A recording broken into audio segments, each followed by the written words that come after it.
24 april 2016 ben ik met enkele andere mensen afgereisd naar het Sandroei en het Ikungu-gebied, met als doel verder in kaart brengen welke dorpen openstaan voor zendelingen. Het eerste stuk is prima te bereiken via het openbaar vervoer, maar vanuit Mananjari zijn we verder gereisd met een terreinwagen, welke geen overbodige luxe was.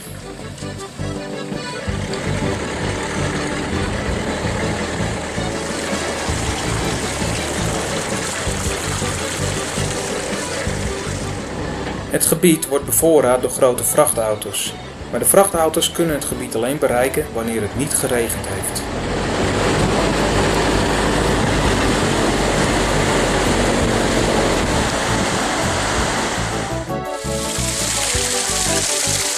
In het Ikungu-gebied is er altijd schoon water voorradig. Het water dat uit de bergen stroomt is prima te drinken.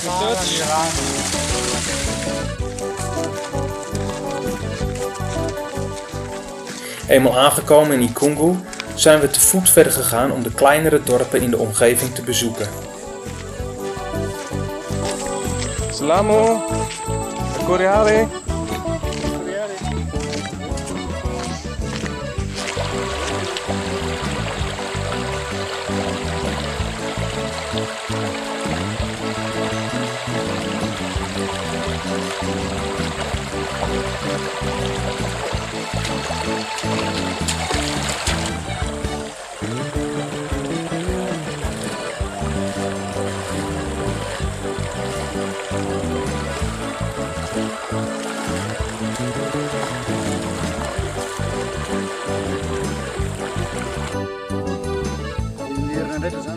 We hebben verschillende dorpjes bezocht en de mensen waren over het algemeen erg geïnteresseerd in wat we te vertellen hadden.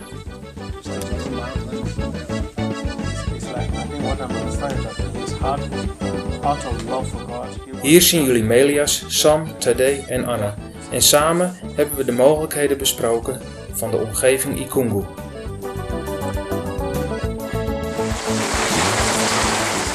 Even zag het er niet goed uit voor de reis voor de volgende dag. Het regende pijpenstelen.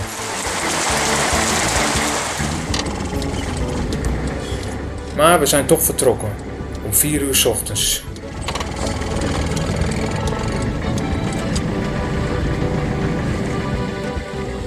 We hadden 7 uur nodig om de 90 kilometer vanuit Ikungu naar de hoofdweg te overbruggen.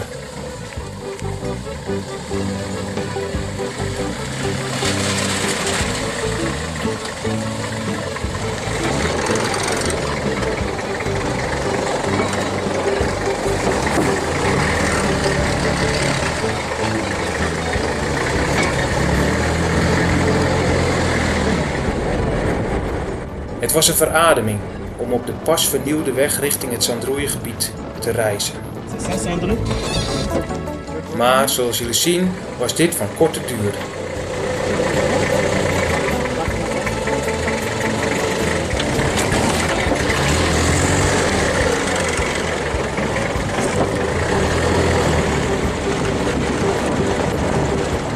Om in Sandroei te komen moesten we een weg afleggen van 20 kilometer, welke ons 3 uur kostte. Onderweg zijn we gelijk naar het eerste dorpje gereisd. Dit dorpje lag op een heuveltje en was alleen te voet te bereiken. Hier hebben we de vraag gesteld of we welkom zouden zijn en hoeveel dorpjes er in de omtrek zouden liggen. De leider van het dorp, de Pansaka, was erg gastvrij en was erg gewillig om onze vragen te beantwoorden.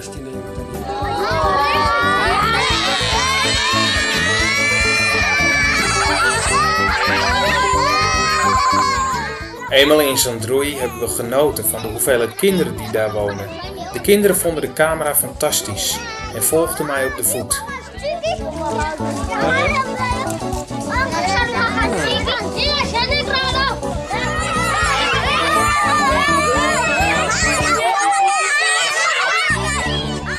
Het was een oorverdovend lawaai toen ze achter me aanliepen en zichzelf in de camera konden zien.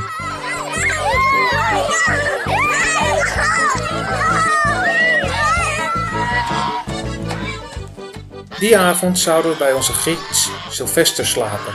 De dames zijn al bezig met het bereiden van ons eten. volgende ochtend gingen we weer vroeg op pad, naar het eerste dorp verderop.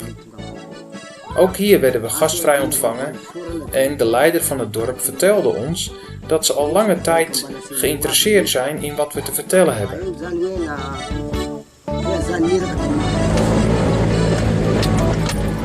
De dorpjes in dit gebied zijn wat eenvoudiger te bereiken omdat er een weg naartoe loopt. En omdat ik altijd wel in ben voor een avontuurtje, ben ik maar even boven op de auto geklommen om te filmen.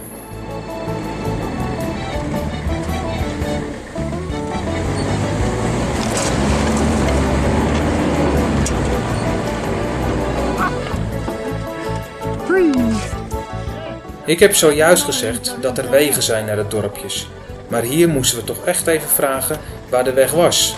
De mensen wisten ons te vertellen dat we een verkeerde afslag hadden genomen, dus moesten we een heel eind achteruit. Uiteindelijk zijn we dan toch aangekomen in een dorp.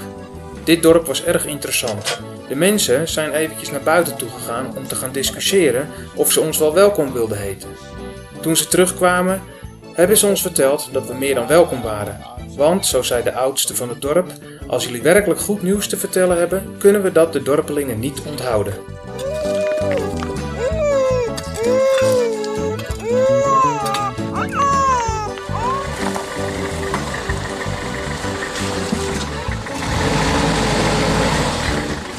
Dit was het laatste dorp dat we bezocht hebben.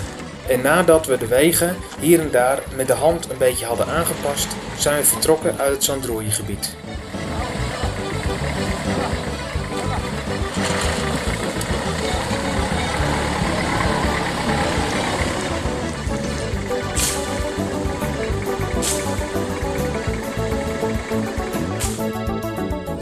Eenmaal uit het gebied konden we verder reizen met het openbare vervoer. Het duurde wat lang dit keer, want de buschauffeurs wilden in konvooi rijden, omdat er sprake zou zijn van bandieten in de buurt. Rijden in konvooi betekent samen uit, samen thuis. Dus toen er een bus achter ons in de problemen zat, zijn we allemaal gestopt om de problemen op te lossen. Dit duurde bij elkaar wel zo'n 1,5 uur. En als je dan denkt dat je bijna aangekomen bent op het busstation in Tana, staan er in één keer een heleboel zeeboes op de weg. Uiteindelijk, na een rit van 12 uur, kwamen we aan op het busstation in Antananarivo.